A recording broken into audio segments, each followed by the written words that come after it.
The extent of damage resulting from the wrongful act can often be considerably lessened by well-advised action on the part of the person wronged.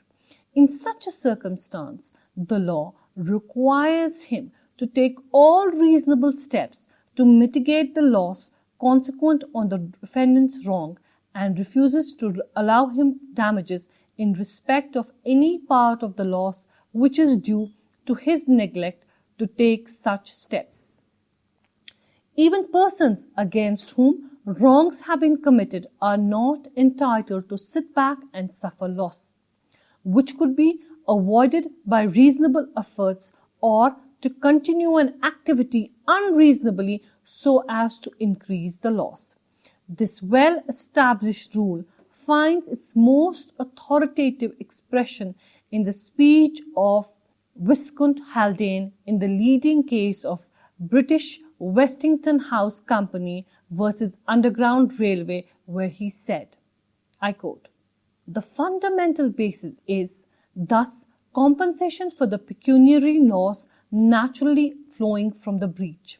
But this first principle is qualified by a second, which imposes on a plaintiff the duty of taking all reasonable steps to mitigate the loss consequent on the breach, and debars him from claiming any part of the damage which is due to his neglect to take such steps." Unquote. An explanation to Section 73 imposes a duty on the party seeking damages to mitigate its loss. Explanation to Section 73 states that in estimating the loss or damage arising from a breach of contract, the means which existed of remedying the inconvenience caused by the non-performance of the contract must be taken into account. Thus, the claimant is not permitted to allow his losses to mount up. He is under a duty to take reasonable steps to reduce his loss. In Muralidhar Chiranjit Lal versus Harish Chandra Dwarkadas, the Supreme Court of India has set out two principles on which damages are calculated in case of breach of contract of sale of goods. The first is that the injured party has to be placed in as good a situation as if the contract has been performed.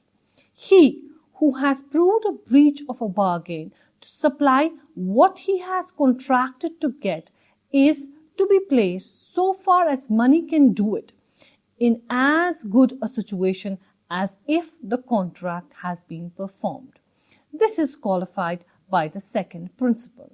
That is, the injured party is debarred from claiming any part of the damages arising out of his neglect. The onus is on him to mitigate losses consequent to the breach of contract.